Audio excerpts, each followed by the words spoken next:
ముందుగా తాడిపత్రి పట్టణ ప్రజలందరికీ నమస్కారం తెలియజేసుకుంటున్నాము.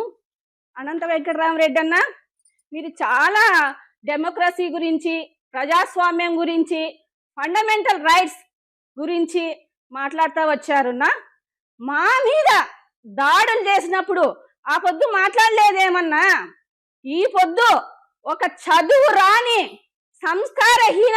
హీనుడైనటువంటి పెద్దారెడ్డి గారిని ఎన్నికేసుకొని వచ్చి ఒక మెట్టు దిగజారినావన్నా. అనంత వెంకటరామరెడ్డి అన్న, మీకు ఒకసారి చెప్తున్నాం, ఈ పొద్దు పెద్దారెడ్డి వాళ్ళ కొడుకు వాళ్ళ పిల్లల మీద ఒట్టేసి ప్రమాణం వేసి ఆ పొద్దు మున్సిపాలిటీలో ఆడవాళ్ళు నామినేషన్ వేసేకి పోయింటే వాళ్ళ జాకెట్లలో నుంచి నామినేషన్ పత్రాలు తీసి చించలేదని ప్రమాణం వేసి చెప్పమనున్నా. మా మహిళా కౌన్సిలర్లను స్కూటీలతో గుద్ది వాళ్ళకు గాయపరచలేదని వాళ్ళ పిల్లల మీద ప్రమాణం వేసి చెప్తారా? ఏం అమాయకులు కాదన్నా ఈ గంగులకుంట కేశవరెడ్డి, ఈ నరసింహారెడ్డి అమాయకుల పైన దాడి చేయలే. ఆ పొద్దు ప్రతి ఒక్క క్షణం మమ్మల్ని వెంబడించి వేటాడి తరిమి కొట్టినారు మహిళా కౌన్సిలర్స్ నే కాదు, టీడీపీ కార్యకర్తల్ని ఊరిడిపించారు, టీడీపీ నాయకుల పైన కేసులు పెట్టారు. ఆ పొద్దు ఏమైనా ఉన్నా అనంత వెంకటరామరెడ్డి అన్న, నువ్వు ఆ పొద్దు డెమోక్రసీ గురించి మాట్లాడలేదే? ఎంతవరకు మీ నియోజకవర్గాల్లో మీరు డెవలప్మెంట్ చేశారు? ఒకసారి చెప్పండి.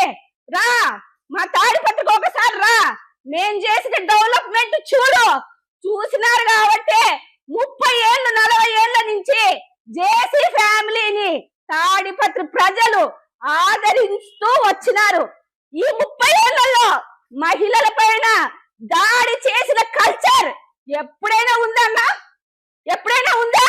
మీ వైసీపీ ప్రభుత్వం ఎప్పటి నుంచి వచ్చిందో అప్పుడే మహిళల పైన దాడి చేసిన సంస్కృతి కల్చర్ స్టార్ట్ చేసినారు. అది కూడా ఈ పెద్దారెడ్డి, ఈ ఫ్యాషనిస్ట్ ఒక పెద్దారెడ్డి, ఈ చెట్లు కొట్టే ఒక వేస్ట్ ఫెలో పెద్దారెడ్డి స్టార్ట్ చేసినారు. ఇంకో విషయం చెప్తాను చూడు. నిన్న గొడవ జరిగింది, పోలీసులు అంతా గవర్నమెంట్ హాస్పిటల్కి వచ్చినారు. మేమన్నా ఇప్పుడుండే పోలీసులు, ఎస్పీ కావచ్చు, పోలీసులు కావచ్చు, వాళ్ళ అనుచరులను గవర్నమెంట్ హాస్పిటల్ చుట్టూ పంపించినారు. కానీ మీ వైసీపీ ప్రభుత్వంలో సత్య యేసుబాబు అండ్ పక్కీరప్ప ఎస్పీలు పీర్ల పండుగప్పుడు వేషాలు వేస్తారే, రంగులు వేసుకొని, అట్లా వాళ్ళ బాడీలకు వేసుకున్నారు నా వైసీపీ రంగులు వేసుకొని మమ్మల్ని వాళ్ళ పార్టీకి అంత ఫేవర్ గా పనిచేశారు. ఈ పొద్దు నిక్కచ్చిగా పోలీసు వ్యవస్థ పనిచేసింది కాబట్టి మీ అనుచరుల హాస్పిటల్లో బాగా ఆరోగ్యాన్ని చూపించుకుంటూ ఇక్కడే ఉన్నారు. ఇంకా మమ్మల్ని ఆ పొద్దు సతాయించినప్పుడు మీరు ఎక్కడ పోయినారు? ప్రజాస్వామ్యం గురించి మాట్లాడతారా? మేము ఈ పొద్దు చెప్తాం, 26వ తారీఖు అనంత వెంకటరామరెడ్డి అన్న, 26వ తారీఖు మహిళలము, మా జేసీ కార్యకర్తలు అందరినీ ఇంటి ముందు వస్తాం, వంట వార్పు చేస్తాం, చూస్తాం, కాసుకోండి, ఇక్కడి నుంచి చూసుకుందాంలే ఇచ్చిపెట్టే ప్రసక్తే లేదు. మేము ఆ రోజు ఎంత బాధపడినామో అంతకు 3 ఇంతలు బాధపడేటట్టు చేస్తాం కూడా చేస్తాం.